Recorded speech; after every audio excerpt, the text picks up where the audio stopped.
It was a dark and stormy night. The teachers and children from Archbishop Wood High School were on a bus heading towards Jackson Hole for their annual school trip. The journey had been long and arduous, and as the clock struck midnight, the bus broke down in the middle of nowhere. The dense forest surrounded them on all sides, and the moon cast eerie shadows on the road. The head teacher, Mr. William, made a decision. "Everyone, listen up," he said, trying to keep his voice steady.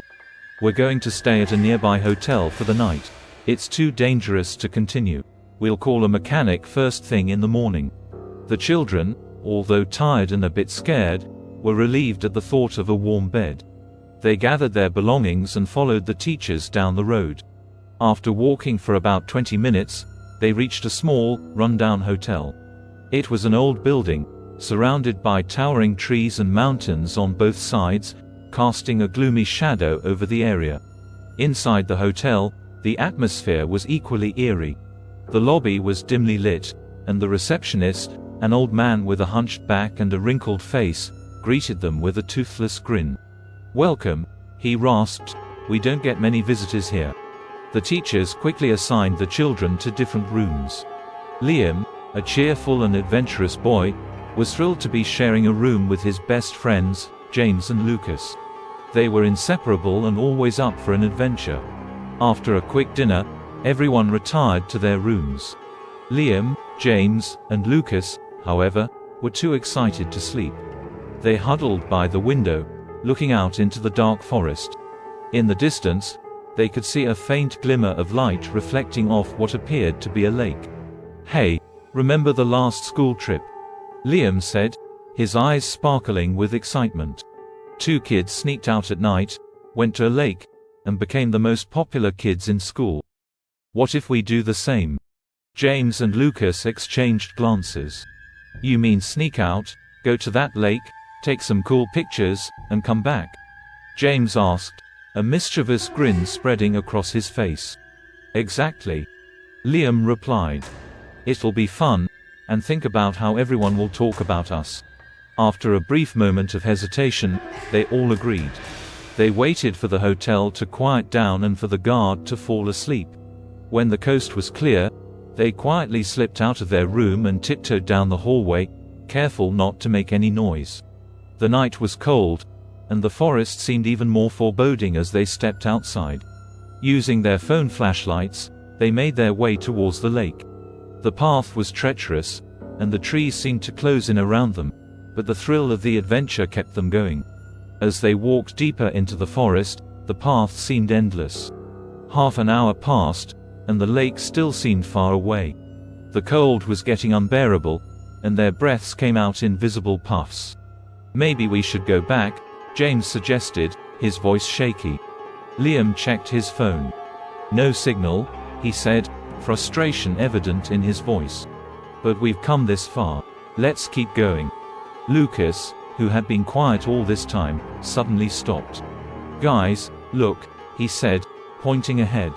In the distance, they could see a faint light, much brighter than before. "That must be the lake," Liam exclaimed. "Come on, we're almost there." They continued walking, but as they got closer, the light seemed to move further away. It was as if the forest was playing tricks on them. Suddenly, Lucas, who was walking behind, disappeared. When Liam and James turned around, he was nowhere to be seen. "Lucas, Lucas, where are you?" they called out, their voices echoing in the silent forest. Panic set in as they heard the faint sound of footsteps running away. "We can't leave him alone," Liam said, fear gripping his heart.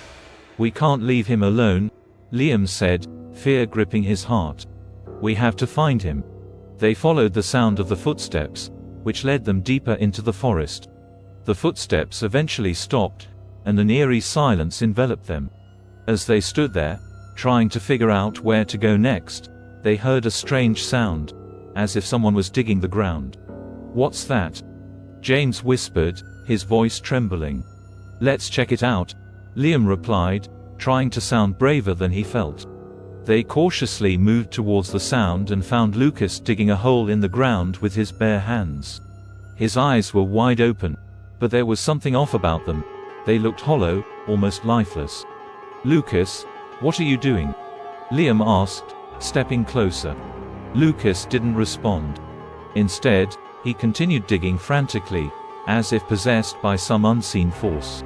Liam reached out and placed a hand on Lucas's shoulder. "Lucas, snap out of it." The moment Liam touched him, Lucas let out a blood-curdling scream and pushed Liam with such force that he was thrown several feet away. James rushed to help Liam, but before he could reach him, Lucas collapsed to the ground, convulsing violently. "We need to get out of here," James shouted, pulling Liam to his feet. Lucas's convulsions finally stopped, and he lay there, motionless. Liam and James approached him cautiously. "Lucas, are you okay?" Liam asked, his voice shaking. Lucas slowly opened his eyes, and to their horror, they were pitch black. He let out a low growl and lunged at Liam, but James managed to pull Liam away just in time. They started running back towards the hotel, with Lucas chasing them, his growls echoing through the forest. They ran for what felt like hours, their lungs burning and legs aching. Finally, they saw the faint outline of the hotel in the distance. They sprinted towards it, but just as they reached the hotel gates, Lucas stopped chasing them and collapsed to the ground, unconscious. Liam and James, gasping for breath, quickly dragged Lucas inside. They laid him on one of the couches in the lobby and tried to wake him up. After a few moments, Lucas's eyes fluttered open, and he looked around, confused. "What happened? Where am I?" he asked, his voice weak. "You don't remember?" James asked, astonished. "You were chasing us through the forest." Lucas shook his head. "The last thing I remember is walking towards the lake." The old receptionist appeared behind the counter, watching him intently. "You boys shouldn't have gone into the forest," he said, his voice grave. "There are things out there you don't understand." "What do you mean?" Liam asked, his heart pounding. The old man sighed and took a seat. "Many years ago, a woman lived in that forest. She was kind and lived alone, away from the village. But one day, some villagers tried to take her land.